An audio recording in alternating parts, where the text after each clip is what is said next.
Mortgage interest rates are high. They're higher than they've been in several years. But that's not always been the case. Mortgage interest rates have actually been quite a lot higher.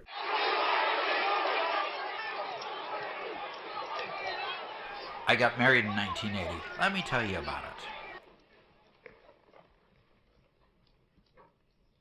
My wife and I got married in 1980, so yes, we're old folks. We've been married over 40 years, and it's been really cool. She's my best friend, and I love it. It wasn't necessarily an easy thing to buy a house back then, but there are a lot of things in the market that make it easier to buy when interest rates are higher. Like, for example, we bought our first house in 1984. It was just a little 3-bedroom, only about 1,000 square foot home in a town in Washington.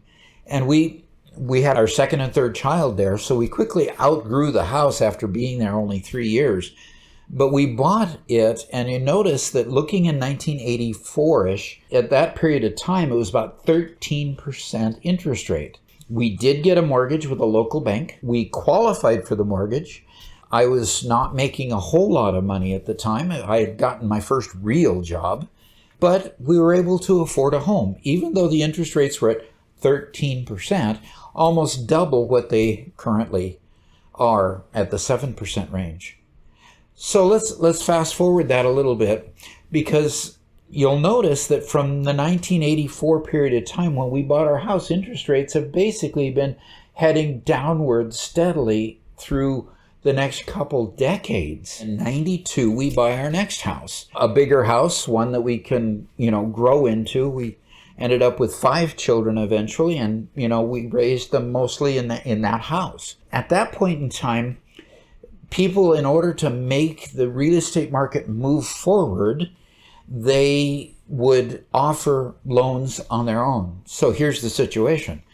The people that we bought the house from had a loan in place already that had an assumable clause in it, meaning that the person coming in back, as long as they could qualify for the loan at the current payment rates, could assume their loan. So their loan was at 8.8%. And then the people that sold us the house, in order for part of the down payment, because we paid in some and then they carried back a second mortgage, and we started making them payments as a second mortgage, and we made their prior mortgage, which we assumed, we took responsibility for that mortgage, and then we assumed that mortgage and paid for it. So what's happening is the marketplace was finding creative ways to keep moving houses. People don't necessarily get to choose when they want to sell a house or buy a house. We're not all investors. Most of the time we're buying another house because we either grew out of the last one, or our kids have grown up and they've moved out and we need to shrink and move down in size.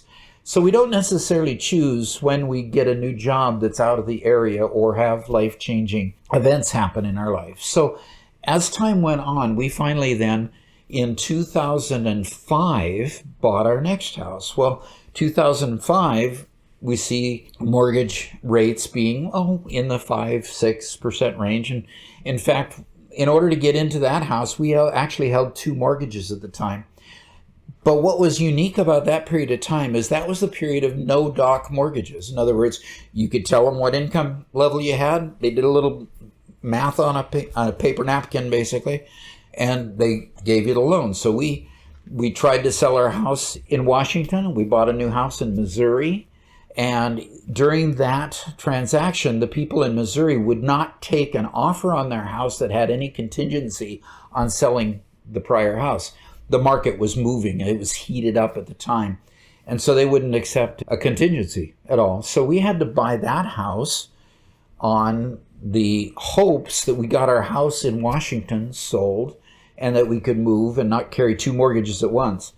The point is that we could qualify for both of those mortgages at the same time, which was kind of an interesting one. As time went on, we had to refinance that loan because in order to get that mortgage, we had to get an ARM, an adjustable rate mortgage. And remember, those adjustable rate mortgages were toxic. And the interest rates started climbing really fast in about 2007. And in about 2008, all of a sudden the bubble burst and the mortgages just went crazy. So the mortgages were frozen because of shenanigans that Wall Street was doing, and that's a whole nother video. But during that time, we refinanced in 2007 on a prayer just to get out of that ARM before it reset and made the payments much, much higher. But then you see this period of time after 2008 where interest rates kept going down and down and down. And what happens in those periods of times is that housing prices go way up. You'll notice that the housing prices will be more dictated by what people can afford in their monthly payments than what is reasonable for the house to sell at. So we had 20-30% jumps in housing values that precipitated right around the time of the COVID lockdowns, because interest money got really, really low. Remember, mortgage rates at that point got in almost down to 2.5% to 3%, in that range. And houses were selling like hotcakes. I mean, you could just walk in with a fairly decent credit rating and buy a house that was very expensive. And sellers knew it. And so sellers kept demanding more and more and more for their houses. So what happens now? Jerome Powell, the head of the Federal Reserve, basically said that the housing market was unhinged from fundamentals.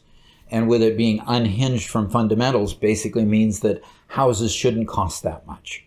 And so what caused that was investors and all of the money that was put into the economy after COVID, and the low interest rates driving up the prices of those houses. In that kind of a situation, you get an unreal sort of demand. Unreal meaning it was not really real. A lot of investors flipping houses over and over again because the housing was going up so fast they could buy a house, sell it for $10,000 more, move on to the next house, and do that over and over. So it created this artificial demand as well, which even further drove the prices of houses higher. So now we're in a situation where Jerome Powell has basically taken the reins and says we've got to cool this off. We've got overheated inflation in the economy, which is caused by a lot of other factors, not just the fact that the Fed printed a whole ton of money in the trillions of dollars.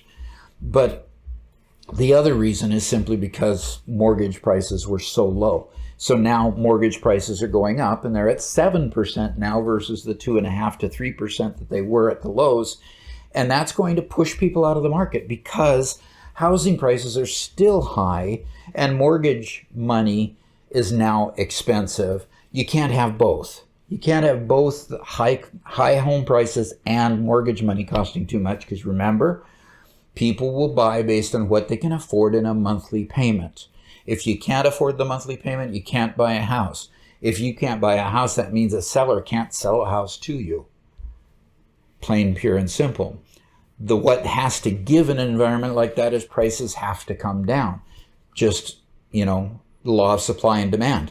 If there isn't enough demand to buy your house, you have to lower the price in order to meet where the demand is. But I promise you that the price of buying a house will come in parity with affordability at some point. As we move forward in the economy, things will come back in parity. They always do. The market will find a way to be selling houses and for you to be able to buy houses. So if you're trying to buy your first home, don't despair. You'll be able to get there. I did it 3 times with less than favorable mortgage market or housing market at the time in all 3 cases.